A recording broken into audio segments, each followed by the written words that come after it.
The breakfast table. Julian Hayes slid the divorce papers across the marble surface toward Eleanor Vance. His tone was as calm as if he were discussing a minor stock fluctuation. I thought about what our son said last night. All night.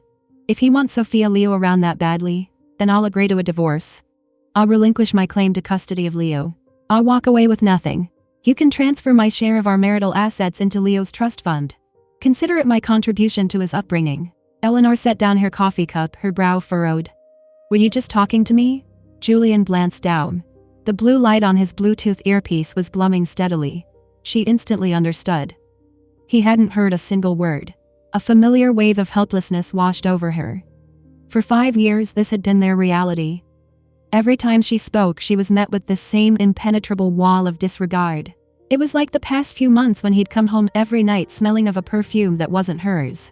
She'd finally broken and asked him once, "Who have you been seeing so often?" He'd just given a breezy friend without even looking up. Eleanor sometimes wondered if after 5 years of marriage, he even remembered her name was Eleanor Vance. She was done. She couldn't breathe in this suffocating life anymore. She flipped the document to the last page and pushed it in front of him again. Just sign it. It won't take more than a minute of your time. Julian's eyes, finally disengaged from his call, swept over her with a flicker of annoyance. Just as he was about to look at the papers, their son Leo came running in. "Daddy, are you going to play golf with Aunt Sophia later? I want to go too." As Julian started to rise, Eleanor pressed her hand firmly on his wrist. Sign. For the first time in what felt like years, he truly looked at her. There was a clear note of surprise in his eyes. Eleanor guessed he wasn't accustomed to his usually compliant wife acting with such force. Leo grew more insistent. "Daddy, hurry up. If we make Aunt Sophia wait, she'll get mad and tease you again." "All right." The next second, without even glancing at the contents of the agreement, Julian picked up a pen and scrawled his signature. Father and son were gone in a flash.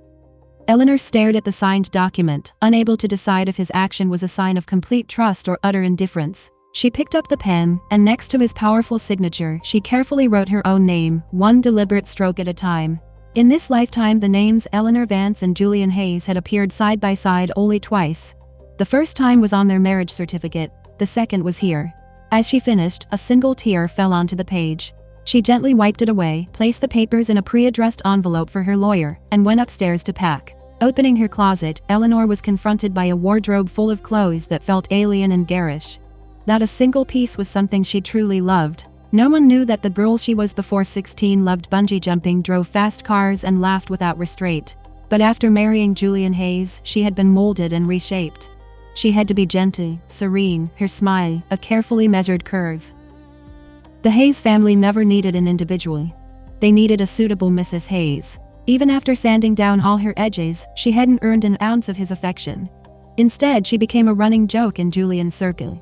They said she was like a doll with no soul. They said Sophia Lou and Julian Hayes were the ones who were truly meant to be.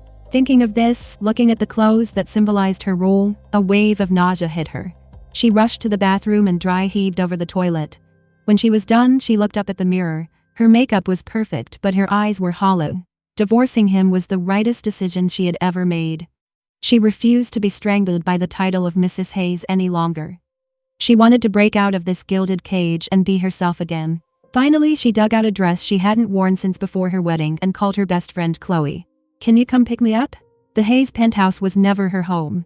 And the Vance family, after marrying her off to the Hayes dynasty, had washed their hands of her. That wasn't her home either. Chloe pulled up to the curb, her expression puzzled. "Ellie, what's going on? Isn't it your birthday today? A week ago you were telling me you were going to celebrate with your husband and son." Eleanor froze. She pulled out her phone and scrolled through her messages. A week ago, she had indeed booked a table at their favorite restaurant. She'd even sent a hopeful message to Julian. The message was still there, unread, unanswered. Was she disappointed? In the past, maybe. But now all she felt was a profound numbness. She got into Chloe's car, and they drove to the restaurant she had booked. But as soon as she gave her reservation name, the maitre d' approached them with an apologetic expression. "Ma'am, I'm so terribly sorry. Mr. Hayes has booked the entire restaurant for a private event this evening. He's celebrating his wife's birthday with his son. We will of course refund your deposit double." Chloe laughed and pulled Eleanor forward. "No need for a refund. You're looking at the actual Mrs. Hayes right here. But as they reached the center of the grand dining room, they heard the sound of joyful laughter. Julian was there with Leo presenting a birthday cake to Sophia Liu. Julian's voice was gentle. "Happy birthday, Sophia. May all your wishes come true." Leo echoed him enthusiastically. "Happy birthday, Aunt Sophia. I hope you wish to marry Daddy and become my new mommy." Eleanor stood frozen, watching the three of them settle happily at their table. Julian's gaze never left Sophia, not for a single second. And her son, the child she had carried for 9 months and endured a life-threatening labor to birth, was thoughtfully pulling out Sophia's chair, pouring her water and even carefully tucking a stray strand of hair behind her ear. In 5 years of marriage, Julian had never known her birthday, let alone offered a blessing. In his entire life, Leo had never poured her a glass of water or handed her a napkin. Chloe, furious, rolled up her sleeves, ready to march over and give them a piece of her mind. But Eleanor grabbed her arm. "It's not worth it," she said, her voice flat. "I've already signed the divorce papers with Julian." Chloe immediately drove Eleanor to her apartment in Brooklyn. Eleanor didn't cry. Instead, it was Chloe who burst into tears, hugging her friend and ranting. "That man is a gaslighting narcissist, and that little boy is a spoiled brat. For 5 years you've revolved your entire life around them. No career, no social life. I finally get you to come out for a coffee, and one call from him sends you running home to make him some special hangover cure. When Leo was a baby and wouldn't stop crying, how many sleepless nights did you spend holding him? You gave them everything, and this is how they repay you, Ellie. I know you must be hurting. It's okay to cry. Just let it out." Listening to Chloe, Eleanor picked up a beer from the coffee table and took a long swallow. Leaning back on the couch, she whispered, "Cry, I can't anymore." But she had cried before. So many times. When Julian's mother forced her to learn endless, tedious rules of etiquette, and she'd tried to confide in Julian only to be treated like thin air. When she'd waited up until midnight for him and he didn't come home, didn't even send a text. When Leo had a dangerously high fever in the middle of the night and she'd frantically called Julian only for him to hang up on her. She had once naively hoped for a life of marital bliss and motherly love. But they had never once seen her as part of their family. 5 years. She should have woken up a long time ago. After a night of drinking, Eleanor slept heavily. The next morning, her phone rang. The caller ID read, Julian Hayes. His voice was thick with sleep. "Where did I put the Patek Philippe I wear on Mondays?" Without thinking, Eleanor replied, "In the walk-in closet top drawer of the dresser. And the matching cufflinks? In the drawer below the watch." The exchange was so automatic that it took her a moment to remember they were getting divorced. She no longer had to wake up at dawn to lay out his clothes for the day. She no longer had to wait until midnight with a bowl of perfectly warmed soup for his return. It seemed Julian hadn't even noticed she had moved out of their penthouse. Patiently, she reminded him, "You should have the housekeeper reorganize your closet. You can ask her for things from now on. We're getting a divorce. It's not really appropriate for you to keep calling me for this." She heard a non-committal boom from his end, followed by the sound of a drawer opening. Thinking the matter was settled, she was about to hang up when she heard his next instruction. "Have that seafood chowder from downtown delivered to my office at Hayes Tower for lunch for the next few days." The line went dead. Eleanor let out a sharp, incredulous laugh. So all her words about the divorce had gone in one ear and out the other. It felt like screaming into a void. She took a deep breath, her fingertips trembling with anger, and promptly blocked Julian's number. For good measure, she also blocked the number for Leo's preschool teacher. But she had forgotten about his mother. So when she finally woke up properly and headed out for a late lunch, she was intercepted by Mrs. Hayes, who strong-armed her into her chauffeured car. The moment the door closed, Mrs. Hayes threw a stack of glossy photos into Eleanor's lap. They were all intimate shots of Julian and Sophia. "Eleanor, you've disappointed me immensely. From the day you turned 16, I personally taught you everything you needed to know to be a Hayes wife. A decade has passed, and you still can't hold on to Julian's heart. If I had known you were this useless, I would have overlooked Sophia Liu's background and chosen her from the start." The sharp corner of a photo scraped her neck, leaving a thin red line. When the Hayes family had chosen her as their future daughter-in-law, everyone had envied her luck. Only she knew the truth. From the age of 16, her freedom had vanished. Her sole purpose in life was to become a flawless Mrs. Hayes. The weight of this role was crushing. In her senior year of high school, she had deliberately rebelled, getting a boyfriend and making sure Julian found out, hoping it would be enough to break the engagement. But Julian had said nothing. His family had simply sent her away to a strict Swiss finishing school overnight. She had only been married to Julian for 5 years, but the Hayes family had controlled her life for 10. She had had enough. She looked up, her voice calm as she informed her mother-in-law. I've already signed the divorce papers with Julian. I'm not taking custody and I'm walking away with nothing. Since you're so dissatisfied with me, you can find a more suitable daughter-in-law. She reached for the door handle. Mrs. Hayes, after a second of shock, grabbed her wrist, her voice sharp. Eleanor, you wouldn't dare! Her long crimson-painted nails dug into Eleanor's flesh like needles. Eleanor slowly turned her head, a faint smile playing on her lips. There's nothing I wouldn't dare. The title, Mrs. Hayes, was never an honor for me. She pulled up her sleeve, revealing the faint, silvery lines of old scars crisscrossing her wrist. It was the first time she had ever shown them to anyone. Mrs. Hayes saw the twisted centipede-like marks and recoiled, her hand flying back as if burned. Eleanor gently traced the scars, her smile unwavering. I never wanted to be Mrs. Hayes. Whenever I felt like I couldn't go on, I would cut myself. It was the only way I could breathe. Do you know what I screamed in my dreams for the past 10 years? She looked directly into the older woman's now ashen face and enunciated each word clearly. I was screaming, will somebody please save me? But I understand now. The only person who can save me is myself. Only by being completely free, by being myself again, can I truly live. After calmly stating her piece, Eleanor opened the car door and walked away. This time Mrs. Hayes didn't stop her. But the simmering rage needed an outlet. Eleanor went to her private garage and uncovered her car, a red convertible that had been collecting dust for years. She slammed her foot on the accelerator and tore out onto the street. Perhaps it was fate. As she shot through an intersection, she collided head-on with a black Maybach. The license plate was a custom Hayes one. It was Julian's car. A man quickly got out of the passenger side, Julian's assistant David. Eleanor lowered her window. When David saw her, he froze. Mrs. Hayes. Eleanor wasn't surprised by his reaction. In 5 years, everyone in Julian's circle had formed a fixed image of her, gentle, serene, as still as a pond. A woman like that, suddenly speeding in a sports car, was bound to raise eyebrows. She didn't explain. She simply handed him a business card. If there's any damage, have him contact my insurance manager. Then she put on her sunglasses, rubbed the engine, and drove off. David stood there stunned for a moment before returning to the Maybach. Mr. Hayes, the other driver. It was Mrs. Hayes.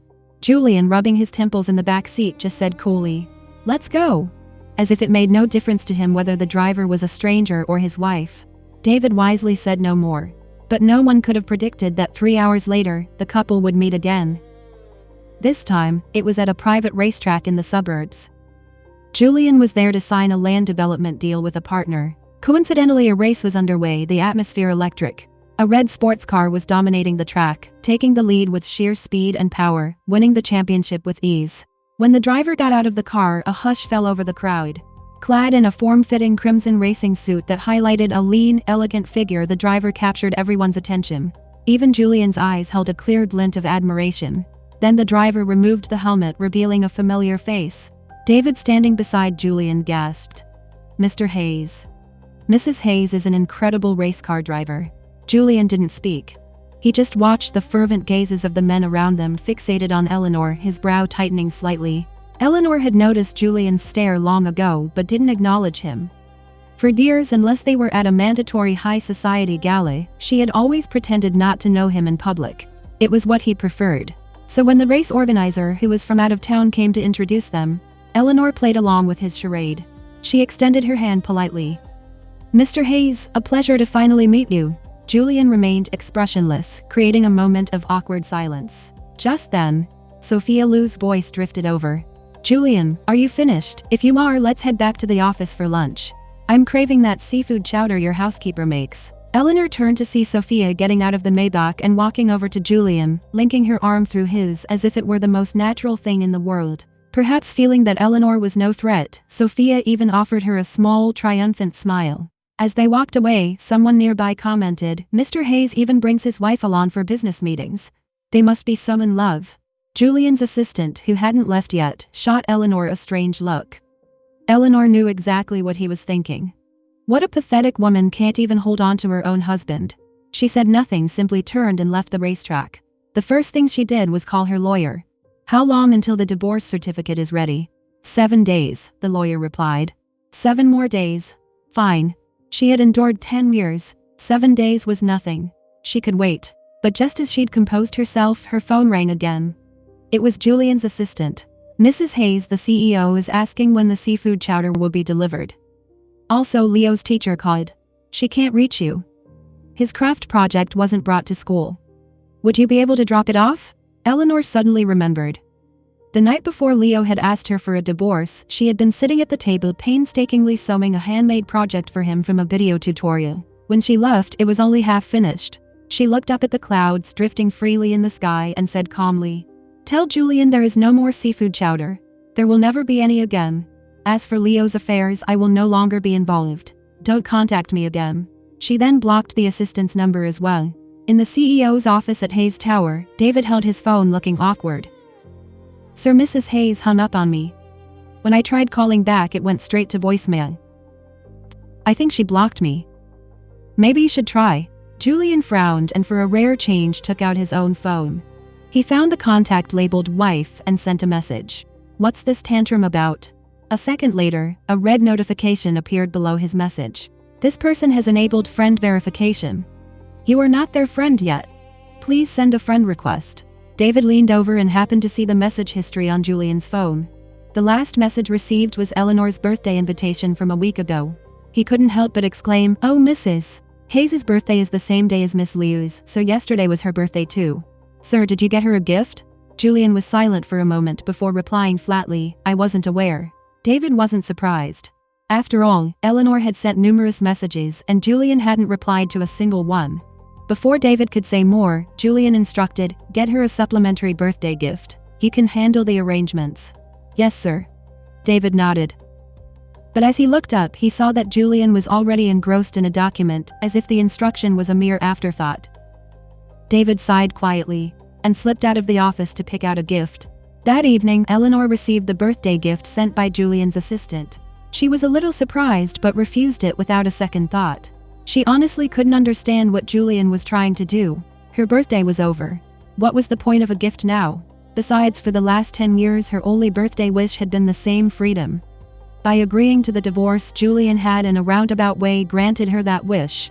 Eleanor had assumed that during the 7-day waiting period, she and Julian would have no more contact. But shortly after the assistant left, she received a text from her mother-in-law. "Eleanor, I don't care what divorce drama you're stirring up with Julian, but as long as you are not officially divorced, my grandson will not be affected in any way." Eleanor scoffed. How could Leo possibly be affected? He was the one who proposed the divorce. Before she could reply, another text arrived.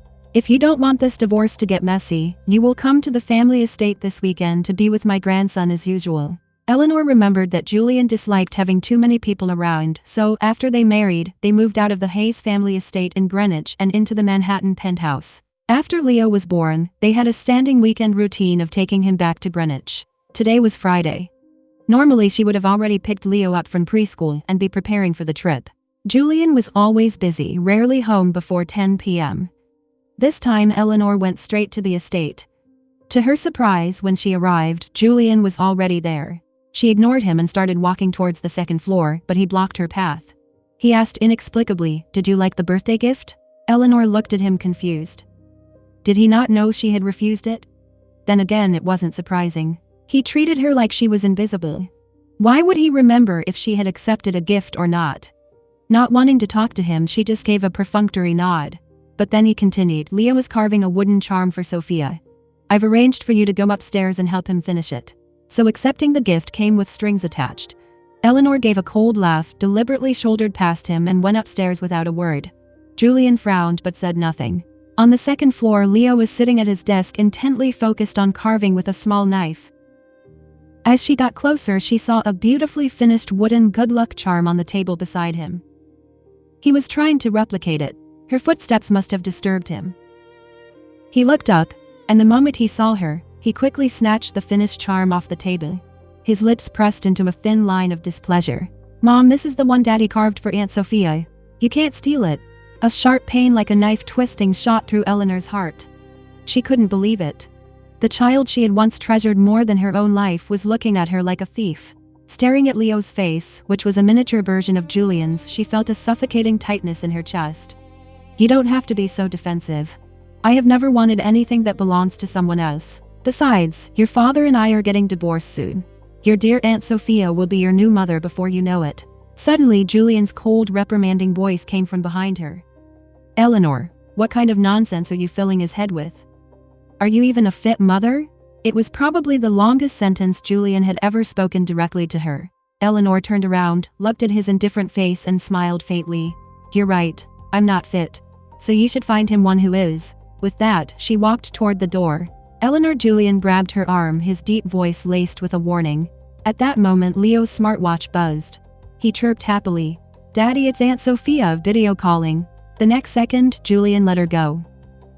Eleanor watched as he walked over to answer the call, his icy expression instantly replaced with a smile. She suddenly felt a profound sense of futility. Without another word, she went to the guest room, closed the door, and locked it. The room was cold. Though it was June, she felt as if she were lying in a coffin buried deep in the chilly ground. She closed her eyes, forcing herself to sleep, and dreamed of her 16-year-old self crying helplessly over her puppy that had been taken away and put down.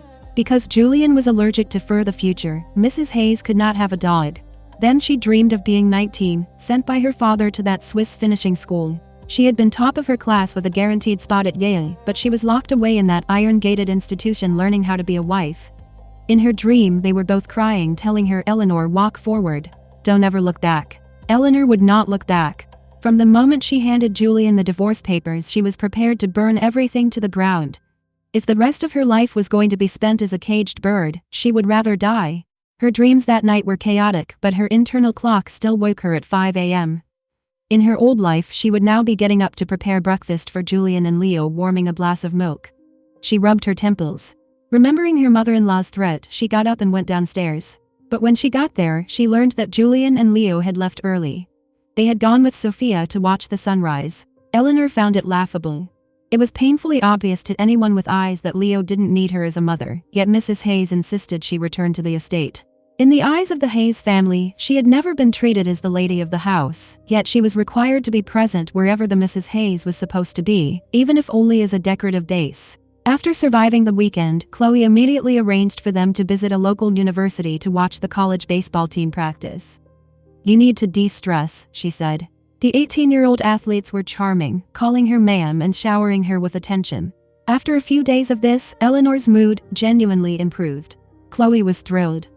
See, now that you've seen what decent young men are like, don't you feel like that old man Julian isn't worth loving anymore? Eleanor smiled. Yes. I don't love him anymore. Seeing her play along, Chloe got more animated. That's the spirit I've been saying for years, you should have divorced him. Any of these guys here would treat you better than that cold, emotionless Julian. You should find yourself a nice, attentive young guy and live your best life. Eleanor was about to laughingly agree when she heard a cough behind her. She turned to see Julian and his assistant standing not far away. David looked nervous while Julian was silhouetted against the light, his expression unreadable. But then again, with her, he rarely had an expression. Eleanor pretended not to see him and started to lead Chloe away. She assumed Julian wouldn't care about this chance encounter. But to her surprise, he stepped forward and took her arm. There's a gathering you need to attend. Come with me. Without waiting for a response, he pulled her into his car. Once they were inside, she was still in a daze. In her memory, Julian had always treated her like she was invisible, with no opinions or feelings about her. This sudden assertiveness was something she had only ever encountered in the bedroom. As she collected her thoughts, he spoke again. Eleanor, for families like ours, isn't suitability the most important thing? It took her a moment to realize he was refuting what she and Chloe had been saying. So love didn't matter. Being cared for didn't matter. A bitter laugh escaped her. For the first time, she shot him a cold look. But your suitability is built on my silent suffering. And what gives you the right to demand that Julian stared at her for several long seconds but said nothing. Eleanor no longer had the energy to decipher his moods. She closed her eyes and feigned sleep. When they arrived at the private club, she realized it was just a small get-together for Julian's friends. He had never brought her to this kind of informal event before. Eleanor had never liked his friends. They looked down on her, calling her a doll. So she remained stone-faced throughout, drinking a little wine. Later, feeling a bit drunk, she went to the restroom. After she left, one of Julian's friends leaned in. Julian, your wife didn't crack a smile all night. In fact, she even gave you the cold shoulder. The rumors about you two getting a divorce must be true. Julian swirled the wine in his glass. Who said I'm getting a divorce? Since I married her, my wife for this lifetime can only be Eleanor Vance. His friend was shocked. Are you serious? Julian shot him a look and said nothing. The friend, looking perplexed, finally managed a few words. Julian, you remember that tech CEO Mr. Grant you partnered with? He was just like you. Ignored his wife completely, never took her to company events, no one even knew she was Mrs. Grant. Eventually she got fed up and divorced him. I hear he's still trying to win her back. If you're serious about spending your life with Eleanor, you'd better start showing her some attention. Otherwise, you might end up just like him. The hand Julian was using to swirl his glass paused for a fraction of a second. Then he said with cool certainty, she wouldn't. At that exact moment in the restroom, Eleanor received a text from her lawyer. Miss Vance, the divorce certificate for you and Mr. Julian Hayes has been processed and is ready for pickup at your convenience. The day had finally come. Eleanor immediately took a cab to the law firm and picked up the divorce certificate she had dreamed of. She opened it and read it over and over. From this moment on, she no longer had to treat Julian's words as gospel. She no longer had to live by the Hayes family's rules. She no longer had to eat bland steamed vegetables to maintain the elegance of Mrs. Hayes. She no longer had to wear the same makeup every day, smile at people and lie about how happy she was. She could go bungee jumping, racing, traveling. There were so many things she could do now. Leaving the law firm, Chloe said that to celebrate her freedom they first needed to eat a meal that the former Mrs. Hayes would never be allowed to touch. She took Eleanor to a row of food trucks in a bustling night market. Milkshakes, BBQ ice cream. Eat whatever you want. Smelling the rich aroma of grilled meat and spices, Eleanor finally felt what it was like to be alive. That night they ate skewers, drank beer, danced on the sidewalk and laughed loud and unrestrained. In the end, Eleanor laughed until she cried. The weight that had been pressing on her for 10 years finally dissolved. Perhaps because she had been suppressed for so long, the pain and resentment needed an outlet. Fueled by alcohol, she unblocked Leo from her phone and dialed his number. The moment the call connected, she said, her eyes red. Leo, I want you to know, even if you don't like me, I am your biological mother. The one who almost died in the delivery room giving birth to you was me. The one who stayed up night after night taking care of you when you were sick was me. From the moment you called me vicious for an outsider like Sophia Liu, I stopped being your mother. And you don't get to call me mom anymore. You don't deserve it. Eleanor, what are you talking about? Julian's icy voice came through the phone. Eleanor paused, then realized the child was probably with him. She scoffed. Mr. Hayes, you have time to lecture me, but maybe you should spend it teaching your son some manners.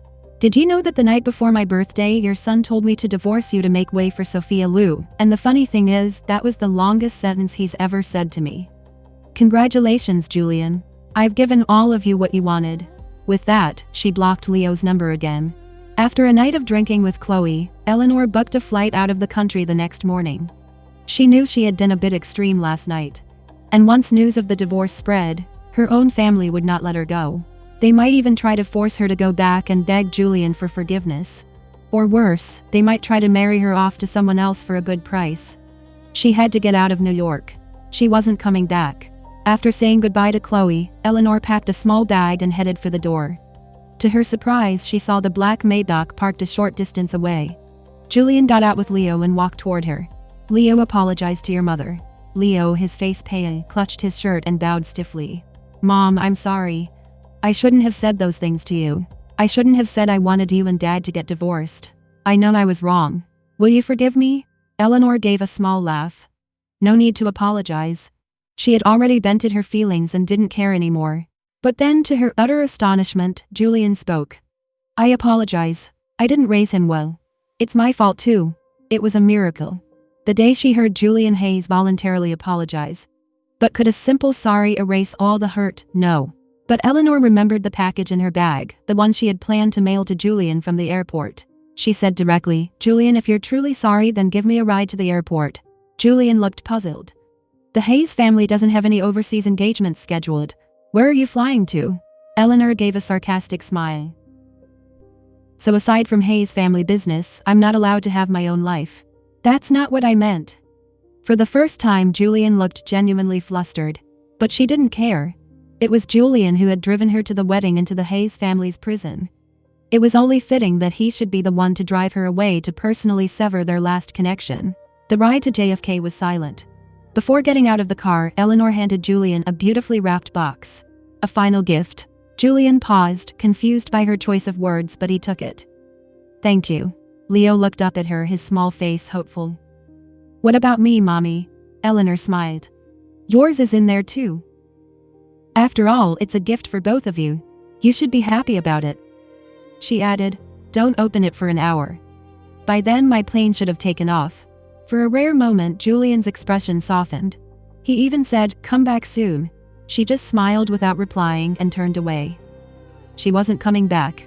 She was going to find her freedom. Julian watched her slender figure disappear into the terminal, a strange sense of unease creeping into his heart. He held the box, wanting to open it immediately, but Leo stopped him. Daddy, we promised Mom we'd wait an hour. We have to keep our promise. For the next hour, Julian held a financial report but didn't read a single page. He kept looking at the gift box. Finally, the hour was up. Leo eagerly reached for the box. Daddy, what did Mommy give us that's so mysterious? With a click, the lid came off. Julian turned his head just in time to see what was inside. Lying quietly on a bed of silk was a single official document, a certificate of divorce. Leo, though only 3, had already started his early education. He looked at the certificate in the box, his small lips moving as he sounded out the words. Finally, he asked Daddy, what's a divorce certificate? Mommy said, she was giving us a gift. Is this little booklet the gift? A loud buzzing filled Julian's head. He threw down the report. As he shot to his feet, his elbow knocked over a coffee cup, spilling warm liquid all over his bespoke suit trousers, leaving a dark stain he didn't even notice. He only had eyes for the box in Leo's hands. He didn't even realize his own hands were shaking uncontrollably. The small, crimson-covered booklet lay there quiet and unassuming, much like the presence in his home that had always been there but was often deliberately ignored. A sense of immense panic rose within him. He felt that once he opened this certificate, something would be gone forever. As a titan of industry, Julian Hayes was known for his unshakable composure. But this time he lost it completely. With a trembling hand, he slowly picked up the small booklet. He took several deep breaths before flipping it open. The moment he saw his name and Eleanor's side by side, his dark, piercing eyes widened in disbelief. He couldn't believe it. He was divorced. He wanted to call Eleanor immediately, but then remembered she was probably on a plane. A frustrated anger surged through him. Suppressing the urge to fly after her and demand an explanation, he called his assistant. Find out Mrs. Hayes' itinerary. I want to know where her flight is headed, and then I want you to bring her back to me immediately. Also find out who processed this divorce. There was no agreement, no court filing. How is this possible? His voice was laced with a panic and fury he himself didn't recognize. He was rarely so emotional. On the other end of the line, David was trembling. In all his years working for Julian, he had never seen him like this. Not even when a rival company's actions had cost them billions. Was this all because of the quiet, seemingly insignificant Mrs. Hayes? David shook his head in disbelief, but simply said, "Yes, sir," and got to work. Julian paced back and forth in his vast study, the feeling of dread growing stronger. Finally, he picked up his phone and sent a friend request to the woman who had blocked him. What is this divorce certificate? You're a grown woman. Why would you play this kind of prank? Message me when you land. Liam and I are very worried about you. He paused, then typed again. Whatever the problem is, we can sit down and talk about it. We can communicate. There's no need to do something like this. You're a mother now, not a child. All his messages were met with silence. Julian sank into his leather office chair, pinching the bridge of his nose in exhaustion. Beside him, Leo, who had been quietly playing with blocks, looked up with innocent eyes. Daddy, does this gift mean you and Mommy are divorced? My friend told me. And so did our son. The words echoed in Julian's mind. He felt a lump in his throat, a suffocating pressure in his chest. After a long while, he finally whispered to himself or to the empty room, Eleanor, have you really given up on me? The waiting was agonizing. Hasn't the plane landed yet, Eleanor? Where in the world did you go? Julian didn't know how many times he had checked his watch, how many messages he had sent. But there was no reply. A strange sense of grievance welled up inside him. He and Eleanor had been so suitable.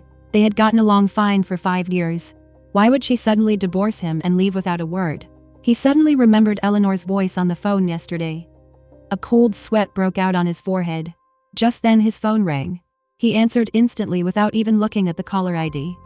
Eleanor, you finally decided to call me back. I sent you so many messages. Why didn't you reply? The person on the other end was silent for a few seconds before speaking. Sir, it's me.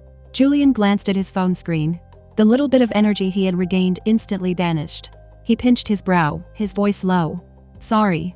I was anxious. What's the news? Do you have any information on Mrs. Hayes? David chose his words carefully. Well, sir, we've confirmed that Mrs. Hayes boarded a flight to Europe today. But after she landed, we lost track of her connecting flights. So, we don't know which country she's in. His voice got quieter and quieter. Julian's face was a storm cloud. After a long silence, he asked hoarsely, "What about the divorce certificate? Did you find out about that?" David on the other end nodded, then quickly remembered Julian couldn't see him. "Yes, we found out. The divorce agreement was signed by you personally. Both our legal department and a forensics team have verified the signature and the contents. There are no issues." The anger he had been suppressing finally erupted. Julian's voice was frigid. "What do you mean, no issues?" David was taken aback, then slowly explained. "In the divorce agreement, Mrs. Hayes did not request any division of your assets. She essentially walked away with nothing. All marital assets, including her shares and properties, have been allocated to Master Leo's trust fund. She stated it was to be considered her payment of child support for Master Leo. She didn't want your assets. And she didn't want custody of Master Leo either." David was sweating profusely. He'd seen his share of high society drama, but he'd never seen a wealthy wife divorce so cleanly. Most people would fight tooth and nail for every penny. But Mrs. Hayes, she just left quietly. He didn't know if she truly didn't care, or if she was just powerless. As David was pondering this, Julian hung up. He clutched his phone, unable to process what he'd heard. He couldn't understand how a marriage that seemed perfectly fine to him had suddenly fallen apart. After a long silence, he let out a ragged breath, asking the empty air, "Eleanor, what were you so unhappy about?" Just then, the study door creaked open. Leo poked his head in and toddled over. He hugged Julian's leg, his eyes full of hope. "Daddy?" I asked. "Aunt Sophia. Mommy giving us the divorce certificate means I can have a new mommy. Daddy, please marry Aunt Sophia. I want Aunt Sophia to be my new mommy." In the past, Julian had dismissed such talk as childish nonsense. But now it grated on his ears. Was it really because of their son's words that Eleanor had left him? He frowned and scolded, "You're only 3. What do you know? Don't ever say things like that again. You only have one mother. There is no new mother." Leo, stunned by his father's harsh tones, scrunched up his face and burst into tears. "I want a new mommy. I want Aunt Sophia to be my new mommy. I don't want my old mommy. She's just like a nanny. She's no fun at all." Julian's anger flared. He picked Leo up and gave him a light smack on the bottom. "Who taught you to say these things?" He should have realized sooner. Leo was only 3. He wouldn't know about divorce or say his mother was a nanny unless someone had been feeding him these ideas. The smack wasn't hard, but Leo reacted as if he'd been gravely injured. He struggled free and ran out of the room. "I hate you, Daddy. If you don't get me a new mommy, I'm running away." Julian, exasperated, started to go after him, but his phone rang again. It was Sophia. After a moment's hesitation, he chose to answer the phone instead of chasing his son. The call connected and Sophia's soft voice came through. "Julian, I heard from Leo that you and Eleanor are divorced." "What's going on? Is it just a child's misunderstanding?" Julian sighed. "It's a misunderstanding. I am not divorcing Eleanor." "Was there something else?" Sophia was silent for a moment, then her voice took on a disappointed tone. "No. It's just that we were supposed to take Leo to the amusement park to see the fireworks today. I hadn't heard from either of you, so I just wanted to check in." A flicker of guilt crossed Julian's face. "I'm sorry, I forgot. We'll go some other time." By the time Julian hung up, Leo was long gone. He wasn't too worried. With so many staff in the penthouse, how could they lose track of a 3-year-old? But Leo had vanished right under everyone's noses. No one saw how he left the building. Even the security cameras only captured a brief glimpse of him walking away alone. Julian had his people turn the entire city upside down, but there was no trace of Leo. He dialed Eleanor's number again and again, but all he heard was the automated message. "The number you have dialed has been switched off." In desperation, he had his assistant find the number for Eleanor's best friend, Chloe. "Hello, this is Julian Hayes. Has Eleanor been in contact with you? If you hear from her, I need you to tell her immediately that because she insisted on this divorce, Leo has gone missing. If she has any shred of maternal instinct left, I expect her to come back right now." Before he could finish, Chloe's loud, annoyed voice cut him off. Whoa, whoa, whoa. Your kid is missing, call the police." What's Eleanor supposed to do? Does she have some psychic connection to him? She comes back and suddenly pinpoints his location. That's ridiculous. And don't you dare blame this on the divorce. You're the ones who pushed her to it. She should have divorced you years ago. You and that spoiled brat are both terrible." The line went dead with a sharp click. But then it rang again almost immediately. "It was Sophia," Julian answered, but all he could make out was a panicked voice. "Julian, help, someone's trying to—" "Leo. They're taking Leo. Let go of him, Leo. Don't be scared, Aunt Sophia. Watch out." The call cut off abruptly. Julian immediately had his team trace Sophia's phone signal and rushed to the location. When they arrived, they found Sophia and Leo unconscious on a dirt embankment just off a deserted stretch of highway. Sophia was covered in scrapes and bruises, a mess. But Leo was held tightly in her arms, completely unscathed except for a bit of dirt on his face. Everyone at the scene was moved. Julian's hands hanging by his sides clenched into fists. He had them both sent to the hospital in an ambulance. As he watched the flashing red and blue lights disappear into the distance, he finally spoke to his assistant. "Investigate Sophia. I want to know everything she's been doing lately, everyone she's been in contact with. Don't miss a single detail." David was stunned for a moment, then he understood. He had been with Julian searching the entire city without a single lead. How could the frail Miss Lou just happen to find him? And how could a 3-year-old boy slip away from a penthouse full of staff? If it was a real kidnapping, why was there no ransom demand? Why just leave them on the side of the road? Julian had clawed his way to the top of the business world. He wasn't a fool. The holes in the story were too obvious to ignore. Soon Julian had the evidence in his hands, proof that Sophia had orchestrated the entire kidnapping plot. He stared at the file for a long time, his expression unreadable, a chilling aura emanating from him. "Withdraw the police report. This stays quiet. Destroy the evidence. I don't want a third person to know about this." The official story is that Sophia saved Leo. David was in disbelief. Was Julian really going to cover for the person who had orchestrated his own son's kidnapping? But before he could make sense of it, Julian had already disappeared down the hospital corridor. When Julian entered the room, Sophia was propped up in bed, her face pale and fragile. She instinctively frowned, a hint of scrutiny entering her gaze. Sophia coughed weakly, deliberately, shifting to reveal the bruises on her arm. She frowned with concern. "How is Leo? Is he okay? He's so young. This must have been so traumatic for him. It's all Eleanor's fault. Just leaving like that without a care for her child. What kind of irresponsible mother is she? I have to go see him." She made a show of trying to get out of bed, but as she passed Julian, he grabbed her arm. His voice was cold and controlled. "Eleanor is my wife. Whether or not she is a fit mother is not for others to judge." Sophia looked up at Julian's hard profile and froze. The face that was usually so gentle with her was now devoid of any warmth, so cold it was frightening. Her palms grew sweaty. "Julian, after all these years, how can you call me others?" She softened her tone, appearing even more vulnerable. "I was just worried." I spoke out of turn. "But this kidnapping was so awful. Even I'm terrified. I've watched Leo grow up. I can't help but worry about him." Julian's hand tightened slightly. His gaze on her was now filled with a cold suspicion. After a long moment, he finally asked, "If you found it so awful, so terrifying, then why did you arrange for Leo to be kidnapped? Why did you stage this whole charade?" Sophia's pale face went rigid. She blinked innocently, her expression one of utter confusion. "Julian, what are you talking about? I don't understand." Julian didn't explain. He just looked at her, his eyes a mixture of complexity and disappointment. "I've already destroyed the evidence for you. From now on, stay away from Leo. I'm sending you abroad. I'll make sure you're well taken care of for the rest of your life. Don't come back." He turned to leave, but Sophia lunged forward and wrapped her arms around his waist. "Julian, don't send me away. If I did something wrong, I can change. We've been together for so many years. I can't live without you." Julian remained unmoved, prying her hands from his waist. Sophia grew desperate. "Julian, why? I admit I was a little hasty this time, but you and Eleanor are divorced. I just want to marry the man I love. What did I do wrong? I don't care that Leo isn't my child. I promise I'll be a good mother to him." Julian finally broke free, his brow furrowed, his eyes filled with disbelief. "The man you love. The man you love. Isn't that my late older brother?" Sophia's face drained of all color. Her lips trembled. "What are you talking about? The person I've always loved is you. For all these years, you're the one who has been by my side, caring for me, protecting me. You remember my birthday better than I do. You're always there for me no matter what.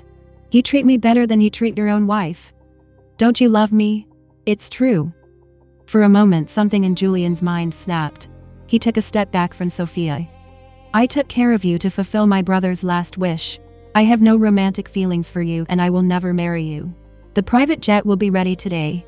You should leave as soon as possible." Without another look back, Julian walked out of the hospital room. Meanwhile, in Finland, Eleanor was oblivious to all of this. She had obtained a residency permit and enrolled in a local university, determined to fulfill the dream she had been forced to abandon, becoming a diplomatic translator. Before classes started, she used the savings she had accumulated over the years to buy a small house. She had heard you could see the northern lights from there in the winter. She was looking forward to living alone, to finally being in control of her own time. She taught herself Finnish and took elective courses in German, Japanese, and Spanish. In her second year, Eleanor was accepted into a special program for international students. Within 3 years, she could be working at the embassy in Finland as a diplomat. Immersed in her studies and work, she rarely thought about her past. Her marriage to Julian felt like a distant memory. Here, Eleanor was not the young madam of the Hayes family. She was not Julian's wife or Leo's mother. Here she was just herself, a complete and independent person. The culture in Finland was different. People didn't follow a rigid path of school, college, work, marriage. Here, after high school, you were free to do whatever you wanted, work, marry, or do nothing at all. Your spot in the university system was held for you until you were ready to return. So Eleanor fit in well with her classmates. Many were her age or even older. In the 4 years she studied there, she felt a sense of freedom and joy she had never known. She made many friends. In her 5th year in Finland, Eleanor successfully joined the diplomatic corps at the embassy, becoming a diplomatic translator. She had no idea that for the past 6 years, Julian had never stopped looking for her. Back in the Hayes Tower CEO office, David burst in his face, beaming. "Sir, we have news of Mrs. Hayes. She's at the embassy in Finland." Julian shot up from his chair, a rare expression of joy on his face. David's eyes widened. He hadn't seen Julian smile in 6 years. Ever since Mrs. Hayes had divorced him, not even closing a multi-billion-dollar deal had brought such a smile to his face. Julian started for the door, then turned back. "I need a complete current file on her. Get it for me. Now." A wave of elation surged through him. Julian couldn't suppress the curve of his lips. He looked at the family photo on his desk, the 3 of them, and his finger gently traced the outline of Eleanor's soft face. "I will clear up our misunderstandings. I will bring you back home." Eleanor never sought out news of Julian or Leo. In her mind, they had surely gotten their wish, and now had the wife and mother they wanted. Her days were packed with international conferences and translating documents. Life was busy and fulfilling. Until one day, her superior brought her an English language project proposal for a new energy initiative. "Eleanor, you're the most capable person in our department. This proposal is a high priority for the Finnish Trade Commission. I need you to translate it as quickly as possible." Looking at the thick document, she smiled confidently. "Of course, sir. I'll get it done." Over the years, she had constantly honed her skills precisely for moments like this, to take on challenges others couldn't. She thrived on pushing her limits. But when Eleanor opened the binder, she saw the cover page. It was a proposal from Hayes Corp. Julian. The familiar name resurfaced in her mind. She shook her head, took a deep breath, and told herself it was just a coincidence. Hayes Corp was a global entity. It made sense they would want to expand into Finland. After several sleepless nights, Eleanor delivered the translated proposal to her superior's office. He flipped through a few pages, nodding in approval. "Truly impressive. You live up to your reputation. To complete such a monumental task so quickly and so well. Eleanor, you are a true asset to this department." Eleanor knew her boss well. When he started praising someone, it usually meant a difficult assignment was coming. But who didn't like a compliment? "Sir, you can stop with the flattery," she said with a smile. "Just give me the assignment. Any more praise and my head won't fit through the door," he chuckled. All right. The representatives from Hayes Corp are coming to Finland for a site visit. Our government is taking this very seriously. I've already put your name down for the diplomatic translation work. And listen, it's not all work and no play. I remember you're single, right? The head of the Hayes Corp delegation is young, brilliant, and also single. It's a good opportunity for you to network. It can't be Julian, can it? Eleanor thought, a knot forming in her stomach. The world isn't that small. When the Hayes Corp delegation arrived, she accompanied her superior to the airport to greet them. "Eleanor," he said, "the Finns are hosting a welcome dinner tonight. It won't be too formal, so you can relax a bit during the translation. I'll introduce you to the representative in a moment." Just then her boss waved at someone behind her. "Mr. Hayes, over here." He took Eleanor's hand and led her forward. She was still in a state of shock when she found herself standing in front of Julian Hayes. 6 years had passed, but time seemed to have barely touched him. He was still the same impassive quiet. Her boss gave her a gentle push forward, beaming. "Mr. Hayes, I'd like to introduce you to Miss Eleanor Vance from our embassy's diplomatic translation department. She'll be your accompanying translator for this trip. Don't let her youth and beauty fool you. Miss Vance is fluent in 5 languages and is our most outstanding translator. And she's single." Julian's gaze was fixed on Eleanor, his eyes filled with a probing, unreadable emotion. Eleanor smiled and extended her hand, her demeanor polite and distant. "Mr. Hayes, a pleasure." Julian stared at her for a few long seconds, his expression indecipherable before finally taking her hand in his. Running into Julian was unexpected, but Eleanor just wanted to get through the formalities. She tried to withdraw her hand, but he held it tightly. After a couple of gentle tugs, her brow furrowed, and her tone grew cool. "Mr. Hayes, what is the meaning of this?" Her superior, sensing the awkward atmosphere, quickly jumped in. "Ah, the beauty and unique charm of our diplomatic translators are always captivating. It seems Mr. Hayes is no exception." Julian's eyes darkened. He released her hand, and for a rare moment, a ghost of a smile touched his lips. "Indeed," he said, no more, letting her hand go as she wished. The dinner began. Eleanor tried to put him out of her mind. It was just a temporary professional engagement. He couldn't possibly be here specifically for her. Composing herself, she sat beside him. Finnish is a complex language, but Eleanor translated every word with fluid grace, relaying Julian's points to the Finnish representatives and their responses back to him. He listened intently, his legs crossed, a picture of aristocratic elegance. Finland has strong policy support in the clean energy sector, and their technological expertise is high. But market entry requires compliance with local regulations. We can offer legal counsel and channel resources." As she translated, Eleanor paused. In their 5 years of marriage, she realized she had never once listened to him speak with such focused attention. A pain of bitterness hit her, not for Julian but for herself. For the years she spent as a hollow shell, her soul imprisoned. But she was out now. Julian's deep voice continued. "I need to know if there are any special requirements regarding Finnish tax and labor laws." He spoke slowly, his gaze resting on her after each sentence. It was a calm, focused look. Eleanor instinctively avoided his eyes, carrying out her duties with professional detachment. This was no different from any other assignment she'd had in the past 6 years. The dinner was a success. As they parted ways in the swirling Finnish snow, Eleanor pulled her scarf tighter. She shook his gloved hand briefly. "Mr. Hayes, it was a pleasure. Goodbye." She turned to leave, her boots crunching on the fresh snow. Just as she opened her car door, a voice called out from behind her. "Eleanor." She stopped but didn't turn around, waiting for him to continue. The wind was biting her fingertips, growing numb. Finally, his voice came again. "Don't you have anything to say to me?" Was it her imagination, or was there a strange note of grievance in his hoarse voice? Eleanor's heart stuttered. It must be the cold. "Mr. Hayes, I've already translated everything that needed to be said at the dinner. As for anything else, I have nothing to say." But Julian seemed unwilling to let her go. A note of urgency entered his usually cool, composed tone. "Eleanor, when you left without a word, even if you weren't thinking about my feelings, what about Leo's? It's been 6 years. He's 9 now. Don't you miss him at all?" Eleanor turned around, a placid smile on her face. A child who had no regard for his mother's efforts. What is there to miss? Besides, he should be quite happy by now with his new mother. Snowflakes settled on Julian's shoulders, the black overcoat making his tall, lean figure seem even more solitary.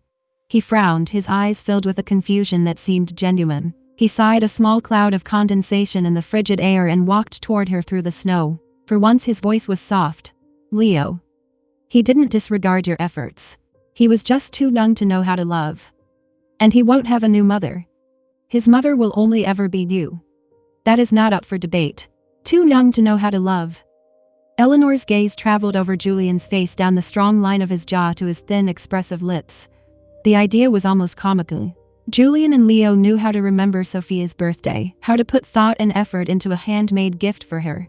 They knew how to love. They just didn't know how to love her. Eleanor leaned casually against her car, studying him. She wondered if she were still his Mrs. Hayes. Would he be standing here now, speaking to her so calmly? She shook her head with a self-deprecating smile. Julian frowned, puzzled. What are you laughing at?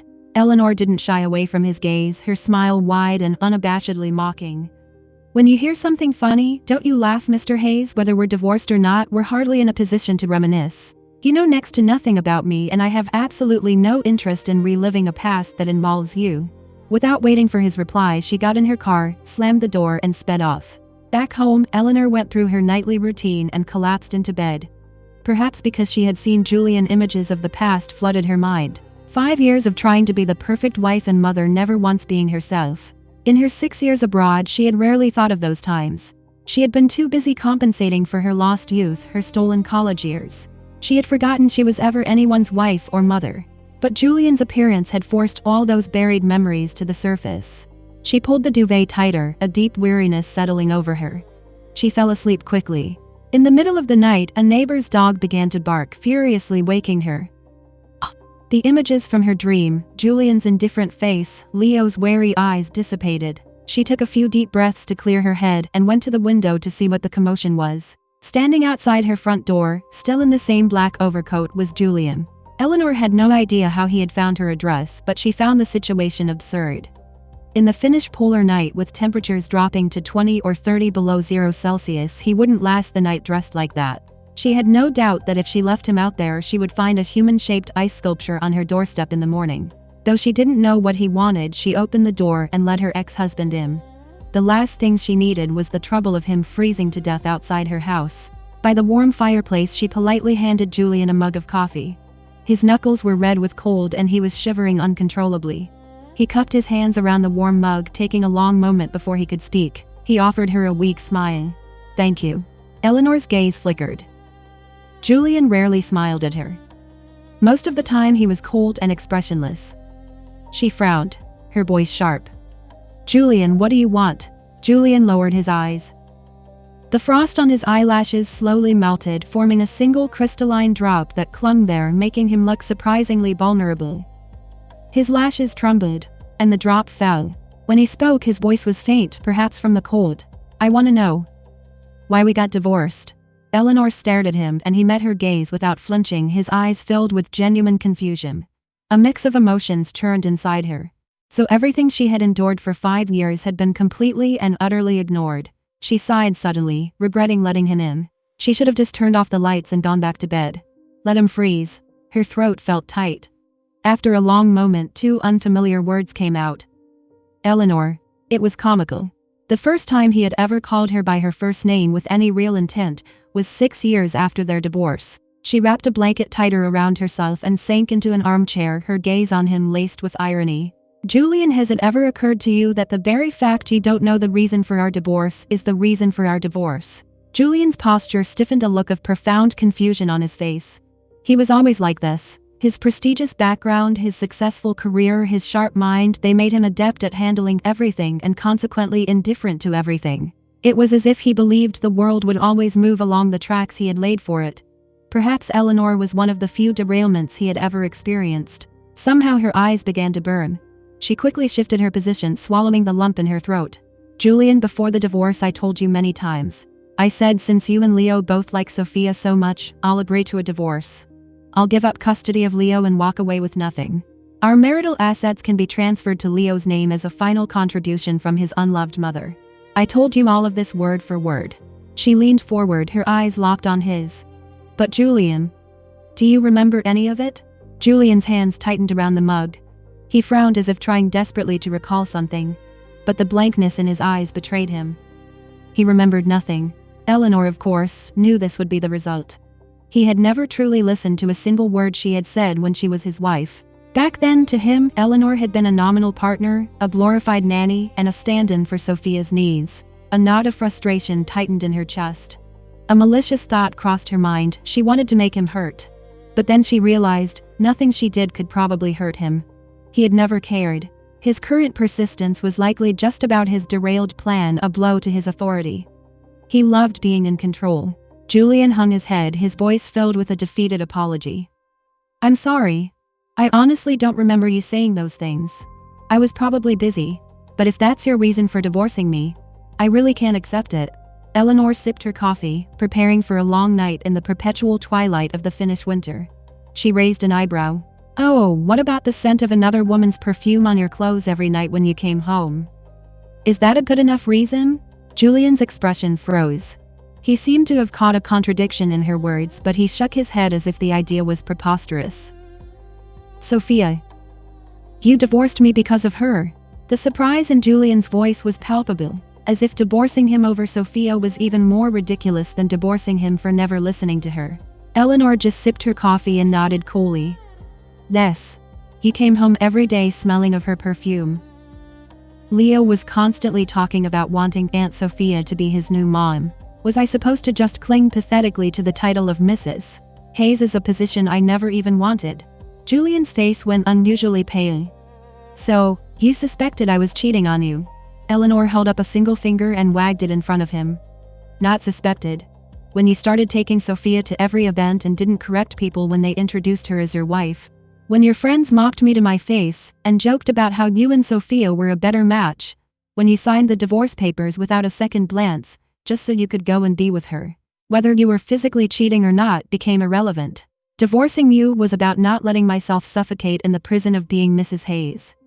No one enjoys living behind a mask, being so bound by rules that you lose all your edges. Being that empty figurehead Julian. I never wanted that for myself. Julian's eyelashes fluttered. He was silent for a long time. Perhaps he hadn't expected her to say these things. Or perhaps he simply didn't care about her true feelings. He was just looking for a way to analyze his failure to learn from it. But from Eleanor's perspective, it was all pointless. He loved Sophia. He remembered her birthday, planned thoughtful gifts and surprises. He would drop everything to go to her, listen to her every word, and knew all her likes and dislikes. His love for Sophia meant that this failure with Eleanor wouldn't impact his future relationships. Eleanor glanced at her watch. 4:30 a.m. If they were still married, she would have to get up in half an hour to make breakfast for him and Leo. A wave of exhaustion hit her. She stood up and opened the door. Mr. Hayes, I assume you've heard everything you wanted to know. Please leave now. I need to rest. Before she could finish, she heard a very clear, solemn, I'm sorry. She froze, the words caught in her throat. Julian looked at her directly and repeated slowly, I'm sorry. I didn't know that all those details I never noticed were causing you so much pain. I was wrong. I apologize. Eleanor couldn't help but laugh. To get an apology from the proud, arrogant Julian Hayes, she must be the first. But then, a hollow feeling spread through her chest. She suddenly felt a pang of her old hurt. To think that when she laid out the mundane realities of their 5-year marriage, even he could see her pain. She subtly pressed a hand to her chest, feeling some of the old anger dissipate. Maybe she could finally make peace with the past. But there's one point I don't agree with, Julian said, suddenly breaking her train of thought. Eleanor glanced at him. He pressed his lips together and continued, I did not cheat on you. I am not in love with Sophia. The guilt and longing in his eyes were unmistakable. My brother. I took care of her, gave her whatever she wanted to fulfill my brother's dying wish. The reason I didn't correct people when they called her Mrs. Hayes was because I felt that if my brother were still alive, she would have been a rightful Mrs. Hayes. Eleanor waved a dismissive hand. It doesn't matter anymore. Her indifference seemed to sting him. He looked hurt as he insisted, no, it does matter. In the 6 years you've been gone, Leo and I have missed you terribly. I want to clear up these misunderstandings, so you can come back to us. Come back to the family. For a split second, Eleanor genuinely thought Julian was joking. She had waited 10 years for her freedom, and now he was asking her to return to the family. A tremor of laughter escaped her, then grew into a full-blown, unrestrained laugh. A look of sheer bewilderment crossed Julian's face. He truly didn't seem to understand what she was laughing about, or perhaps he had never seen the real her before. Eleanor wiped a tear from the corner of her eye, clutching her aching stomach. It took several deep breaths to compose herself. Julian, are you kidding me? It took everything I had to finally divorce you. I have my own career now. Why on earth would I go back to that life? To do what? Be a free nanny? Or run around after you like a servant, delivering that ridiculous seafood chowder to your office every day? You feel guilty about your brother. You want to fulfill his last wish and take care of Sophia, that's fine. But why do you need to drag me into it? I don't owe your brother anything. I don't owe Sophia anything. And I certainly don't owe you anything. Julian tried to say something else, but Eleanor was already at the door pulling it open. A blast of icy wind and snow rushed in, and the temperature in the room plummeted. She gripped the doorknob tightly, her voice as cold as the winter air. "Get out. Don't make me say it again." Julian finally left, but Eleanor, exhausted, couldn't get back to sleep. She tossed and turned until morning, then forced herself to get ready and go to work at the embassy. But as soon as she arrived at the office, she was hit with terrible news. Her superior stood before her, his tone brave. "Eleanor, you haven't been with us long, but your work ethic and abilities are outstanding. This new energy project with Hayes Corp is of great significance to the relationship between our two countries. Our senior officials want to take this opportunity to visit their headquarters in the US with Mr. Hayes. We need an accompanying translator. I've already submitted your name. You've been away for 6 years. This is a good chance for you to go back and see your family." Eleanor listened with a smile plastered on her face while inside a stampede of wild horses was raging. This was all Julian's fault. Everything got complicated the moment he showed up. She forced a professional smile and stood up. "Please rest assured, sir. I will complete the mission." That afternoon, she boarded a private jet back to the United States, with Julian and the Finnish delegation. She didn't know who had made the seating arrangements, but she was placed right next to him. Eleanor pinched the bridge of her nose, exhausted, and turned to look out the window, avoiding him. They had both been up all night, but Julian showed no signs of fatigue. A few moments later, a soft, thick blanket was draped over her. Julian's movements were careful, as if he was afraid of waking her.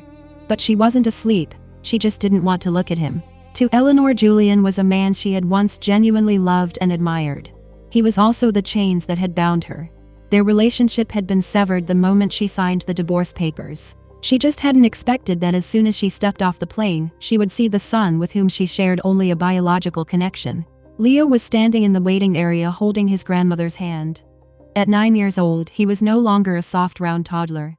He had grown much taller. His eyes were red-rimmed, and the moment he saw Eleanor, he shouted, "Mom!"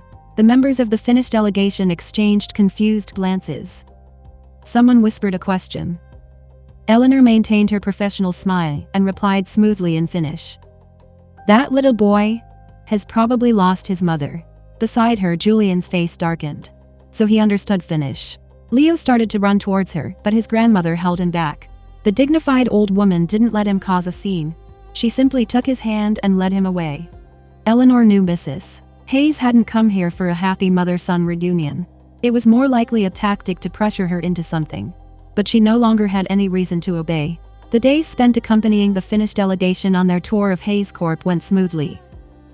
Professionally, Julian was flawless. But as soon as the official tour ended, he sought her out. "Eleanor, the delegation's work is mostly finished.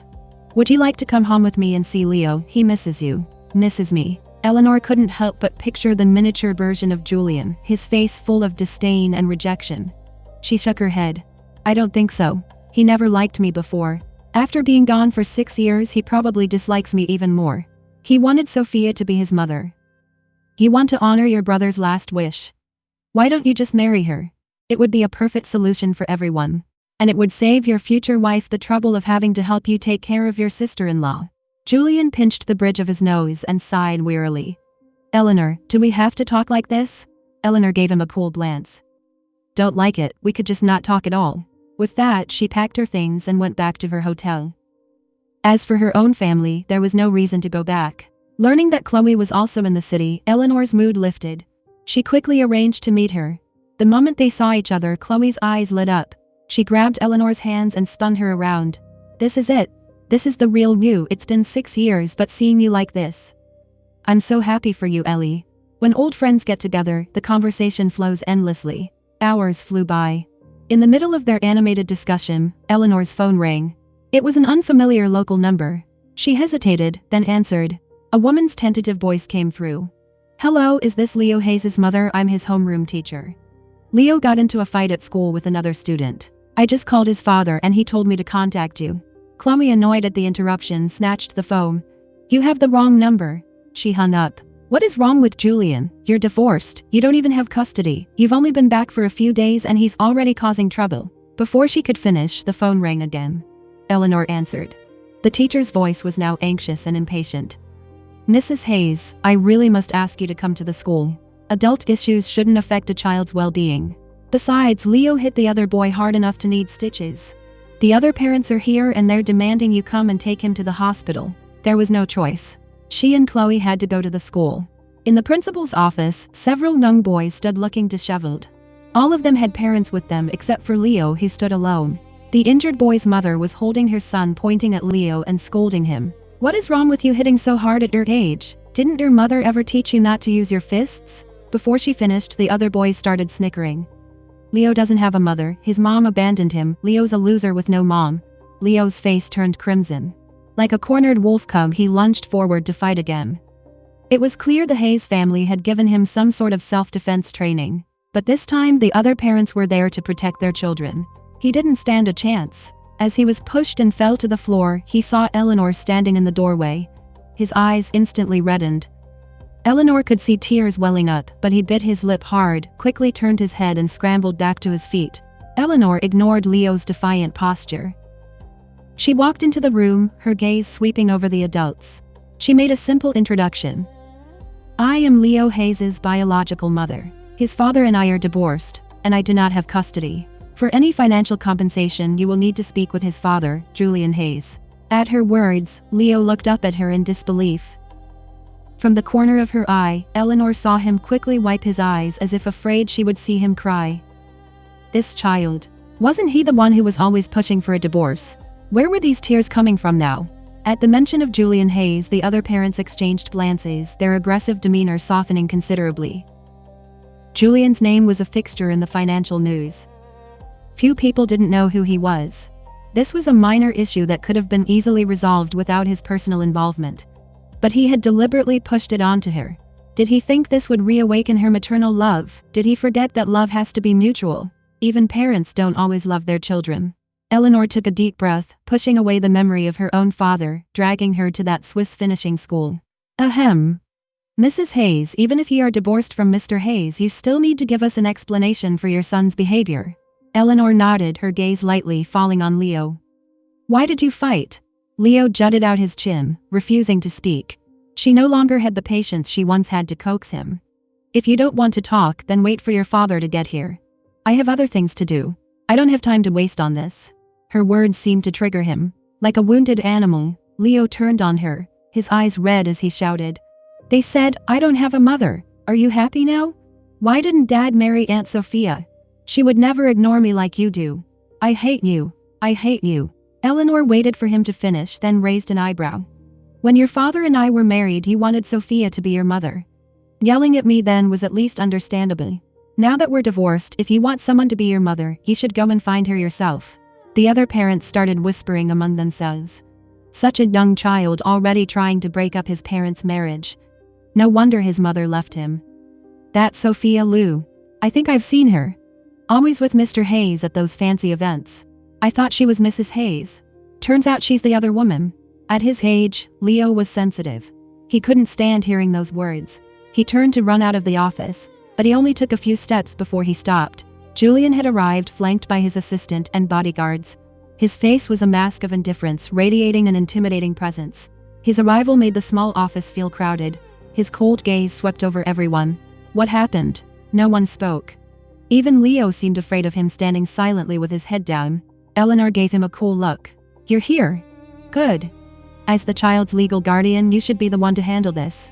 I'm leaving. Eleanor, Mom. She left both their calls behind her as she walked out of the office.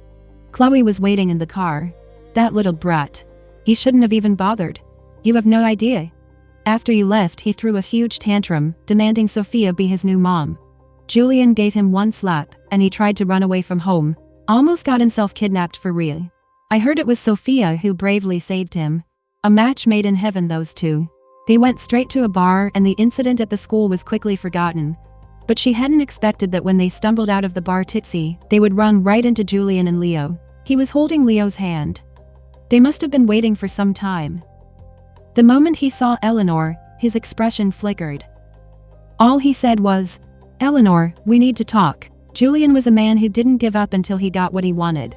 Not wanting to waste time arguing, Eleanor told Chloe to get a ride home and got into the car with them. Leo sat in the front passenger seat while she and Julian sat in the back. The atmosphere was so tense she could practically hear the driver swallowing nervously. The car finally stopped in front of a restaurant.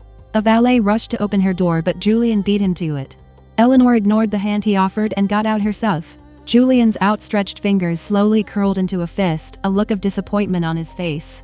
The restaurant was the same one she had booked for her birthday 6 years ago. 6 years ago she had asked Julian to celebrate with her, only to be met with silence. He had then booked the entire place for Sophia, and she hadn't even been able to get a table. Now 6 years later he was booking it for her. But she no longer needed it. Eleanor sat down and got straight to the point. If you want to talk, just say it. But let me make 2 things clear. Transferring custody is not an option, and remarrying is not an option. In other words, she wanted neither of them. Julian's brow furrowed. He seemed to be struggling for words. Leo stared at her, his eyes red, and on the verge of tears. But Eleanor was no longer the mother who would stay up all night comforting him. Finally, Julian spoke. Eleanor, if you didn't like me, why did you marry me in the first place? I always thought we were suitable. That you were the most perfect Mrs. Hayes.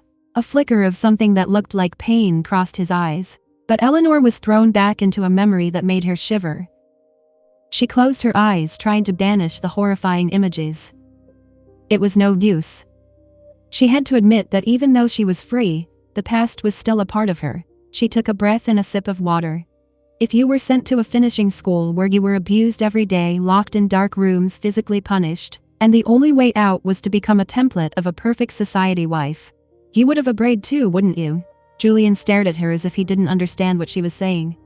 Eleanor let out a bitter laugh. You don't think I, who was top of my class my entire life, didn't love to study, do you? From the age of 16, I was chosen by your family to be groomed as the future Mrs. Hayes. At 18 I rebelled, got a boyfriend, and was promptly shipped off to that school. I wasn't let out until our wedding day. I still can't bear to think about that time. So no, I have no desire to be your Mrs. Hayes. Not then, and not now. I did try at first. I hoped for a happy marriage, a loving family. But you two personally shattered that hope. You made me realize that the Hayes family is a cage. A cage that would have completely destroyed me if I hadn't left. Now I have a new life. The best thing you can do is not disturb it. As for this restaurant. After that night 6 years ago, the very thought of it makes me sick. With that, Eleanor grabbed her bag and walked out, not giving either of them a chance to respond. Just as she reached the door, she heard a choked voice behind her. I'm sorry. I didn't know you went through all that. But I still have to ask. You said you hoped for a happy marriage. Does that mean you liked me, that you loved me? If so, is there any chance, even a small one, that we could start over? Eleanor didn't turn back. She didn't answer. She hadn't expected that the next day her long-estranged father would show up at her hotel. He wore a fawning, apologetic smile. My dear daughter, where have you been all these years? Why didn't you even call home? Eleanor looked at the new gray hairs at his temples and felt a complicated mix of emotions. The man who had once held so much power over her was now bowing his head. It was as if all the things that had once seemed insurmountable were in fact conquerable. Mr. Vance, she said coolly, if you have something to say, please say it directly. There's no need to beat around the bush. He was clearly taken aback by her cold tone. His smile faltered. Well, Dad was just thinking, since you haven't been home in so long, maybe you could come over for dinner. In your absence, Mr. Hayes has been very supportive of our family business. I can tell he still has feelings for you. You divorced without consulting the family. Now that you're back, maybe our two families can sit down and talk again. After all, you were meant to marry him since you were 16. Eleanor understood his meaning. Her smile grew colder. You're saying Julian and I should remarry? Her father nodded eagerly, a calculating glint in his eyes. She scoffed. What did the Hayes family promise you this time? A partnership. A new project. If Vance Industries has to resort to selling its daughter to stay afloat, then it deserves to go bankrupt. His smile vanished completely. You've been away for a few years and think you've grown wings. Is that any way to talk to your father? If someone hadn't been whispering in Julian's ear about that finishing school, he wouldn't have suddenly pulled all his investments from our company. In one night, our market value dropped by half. You are coming with me to see him today, and that's final. He reached for her arm, but she shook him off. This rotten piece of her past. It was time to cut it out. An hour later, Eleanor found herself in the living room of her father's house. Julian was there with Leo sitting beside him. He looked at her father with the same indifference he had once shown her. Eleanor ignored them all and found a seat. Julian looked at her, choosing his words carefully. "Eleanor, I came here today." She cut him off with a sharp glance. "Why you're here is of no interest to me. For my part, the best thing you could do is not be here at all." Julian's expression darkened. After a long moment he managed, "I'm not trying to pressure you. He was cut off again, this time by her father, who bustled in with a bottle of expensive liquor. Come, try some of my best vintage," he said, pouring a glass for Julian. "Eleanor has always been a bit headstrong. I've already had a word with her. She came back this time to settle down and live a good life with you, Mr. Hayes. I think we should pick an auspicious date for another wedding." He bowed and scraped, filling Julian's glass, speaking as if he were a feudal lord with absolute power. In his eyes, Eleanor had never been a daughter, only a commodity. But Julian, the man with even more power, said nothing. Her father tried again. "Mr. Hayes, I know you're still upset about her divorcing you so rashly 6 years ago. We can keep the new wedding small, of course. Or if you don't want one at all, that's fine too. Just take her back. What do you think?" The response came not from Julian, but from the front door of the house as it was pushed open with force. "I think not. What century is this still arranging marriages? And trying to poach from my State Department, no less." Men in dark suits and earpieces filed into the room, securing the perimeter. Following them was an older man in a simple but official-looking jacket. Though his hair was white, his presence was formidable, his eyes as sharp as a hawk's. Though a businessman, Eleanor's father knew who these types of security details protected. The atmosphere in the room instantly chilled. He rushed forward, bowing slightly. "Sir, I don't know what brings you to my humble home, but it is an honor." The old man snorted, his gaze piercing. In 1950, the marriage law abolished arranged marriages. In 1992, the Violence Against Women Act explicitly prohibited domestic abuse. Yet here you are today, forcibly bringing one of our State Department diplomats here, and trying to arrange her marriage. Are you trying to turn back the clock? Her father froze. Not just him, but everyone in the room who knew Eleanor, including the son who had once treated her like a nanny, stared at the old man in shock. "State Department, sir, this is a family dinner. You must be mistaken. My daughter? She never even went to college. How could she be with the State Department? She's just a housewife. She ran away from home a few years ago after some divorce nonsense. You shouldn't." Before he could finish, two of the security men stepped forward and restrained him. Amid the stunned silence, Eleanor stood up and walked to the old man's side, her expression apologetic. She had sent a quick text to a colleague and friend when her father had taken her. "Director, I'm so sorry you had to come all this way because of my family matters." The old man, a senior official she had met once when she first joined the diplomatic corps, waved a dismissive hand. "Nonsense. You are an outstanding member of our department. A young woman fluent in 5 languages with exceptional professional skills. If anyone tries to force you into being a housewife, I'll be the first to object. In the new era, our female comrades can achieve anything. They shouldn't be constrained by marriage. Free choice in love and marriage the organization will always support, but arranged marriages are absolutely unacceptable. Miss Vance, I'm cutting your family leave short. I trust you have no objections." Eleanor shook her head, smiling. "Of course not, sir. I've been eager to get back to work." The old man nodded. A black sedan with government plates pulled right up to the front door, followed by several police cars. As Eleanor saw the director into the back of the car, she saw uniformed officers approach her father, showing him a warrant. "We have reason to believe that the finishing school you sent Miss Vance to was involved in illegal confinement abuse and psychological manipulation. Please come with us to assist in our investigation." Her father shouted his innocence, but no one paid him any mind. The family dinner had ended in disaster. Eleanor was about to get in the car with the director when she heard a choked mom from behind her. Her hand on the car door tightened. The director looked at her and nodded. "A diplomat's life isn't easy. You're stationed abroad for years at a time with few chances to see family. It's best to handle these things now." With that, he departed. Eleanor turned to face Julian and Leo. Leo was clutching his father's hand, his eyes brimming with tears. He tilted his head back stubbornly, trying to keep them from falling. You really don't want to be my mom anymore. You really don't want me." Leo's lip trembled, as if the words were hard to say. "Dad and we've really missed you these past few years. I see him in his study sometimes, just staring at your photo. What I said before, I was just a kid. I didn't know better. Can you forgive me, Mom? Can you please love me again?" Eleanor looked at him and a wave of sadness washed over her. He was, after all, the child she had carried for 9 months, the child she had nearly died to bring into the world. It was impossible not to love him, not to feel a pang of sympathy. But how could she allow herself to embrace the knife that had once been pointed at her heart? In the isolation of the Hayes family, her own son had unhesitatingly stood against her. She could forgive now for her own peace. But she could not erase the pain of the past, Eleanor. She looked at him with a calm, gentle expression. You and I didn't have much time together. In those few years, for more than half of it, you were just a baby learning to speak. I held you every day teaching you words, but you probably don't remember much. Later, when you started to understand the world, you decided I wasn't good enough. You wanted someone else to be your mother. Even if you were just a naive child, my heartbreak in that moment was real. For the next 6 years, I was absent from your life. I never knew about your education, your upbringing. Technically, I have no right to judge you or teach you anything. But today I want to tell you one thing. This might be the last lesson I can ever give you. People must be responsible for their words and their actions, even if you were just a child. I was just a child is not an excuse that merits forgiveness. As she finished, she heard a desperate cry from behind her. Mom, I know I was wrong, don't go, please don't go. Eleanor's steps faltered for a fraction of a second, but she did not stop. Call her cold-hearted, irresponsible, whatever they wanted. She had already given Leo the best she could. He would stay with Julian, receive the best education, and never lack for love or care.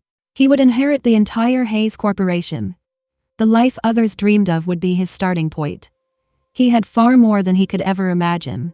Losing a mother might have an irreparable impact on his development. But for him to gain a mother, Eleanor would have to lose her entire life. If he had been a child who truly loved her, she might have been willing to make that sacrifice. But he wasn't. And that was a tragedy. Her past life, her marriage, her motherhood had been a failure. But now she had finally succeeded in becoming herself. Someone in this world had to love her. If there was no one else, then it would have to be her. With this thought, a small, genuine smile touched Eleanor's lips, and she walked out of the Hayes estate with a lighter step. On the day she returned to Finland, Julian came to the airport to see her off. He didn't ask her about remarrying or if there was still a chance. He just watched her silently for a long time before posing an impossible hypothetical. Eleanor, he said, if we could do it all over again, I would cherish you. I would love you. Instead of this. Realizing what I lost only after it was gone.